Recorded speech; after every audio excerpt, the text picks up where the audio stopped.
What's up, guys? Fish Keeper is here, and today I was going to show you my Tangerine tiger colony. I haven't made videos in a while, and I actually wasn't even trying to breed these that much. I was breeding them a long time ago, and I got down to about 2 of them, and I just couldn't figure out how to breed them correctly. I had 2 females, and I think I found 1 male somewhere else in my other tanks, and so I finally just threw them in here.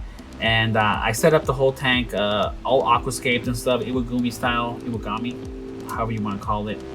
And kind of ignored the tank for like 2 months and let that tank just run amok. I mean, there's still algae everywhere. You could see like the hair algae on the glass and stuff. I just cleaned it up yesterday. I did what I could in the time that I had, but there's still a ton more algae, as you can see here on the glass. But it was a mess in here, guys. There was hair algae from the grass all the way to the top. It was a mess, but you know, that's the negative, right? And that happens with Iwagumi style aquascapes. It just, unless you have CO2, and in my other video that I probably posted before this, and you can see that where I talked about how my CO2 regulator failed.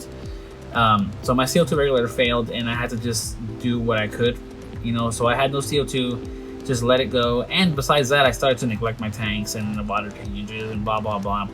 So hair algae, like a tornado, took over this tank, and just it was everywhere, and it's kind of everywhere. But I'm managing it, and but the positive that came out of that was I got tons of tangerine tigers. Now I guess they thrived in that environment of like just full coverage of algae everywhere. There's probably, I want to say 40, maybe even 50 tangerine tigers in here now, where before I actually tried. I was trying hard to breed these guys, failed. Then again, I was kind of new back then, but now, I mean, I have a lot, and it's kind of awesome because as you know, my channel, if you follow me, if you subscribe to my channel, you know that I breed shrimp all the time, and I use it to get, you know, trade in like store credit at local fish stores. And then I use that credit to buy like cool stuff like this Fluval light, you know, that normally I wouldn't pay $80 for a light like that, but if I have store credit, you know, it's nothing, right? So tangerine tigers go for a better price, I guess, as far as store credit goes. I get more money for these than normal.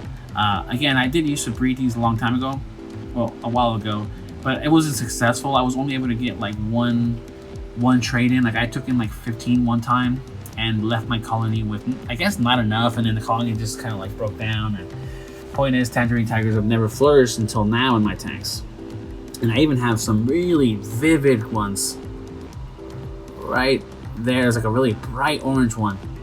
But yeah, it comes to show like sometimes a tank may look disgusting and not pleasing to the eye, but it's still thriving, you know. And that's what I noticed with this. Like, if I would have shown the video about it maybe a month ago, there was just babies everywhere, just everywhere. Tangerine tigers all over the place.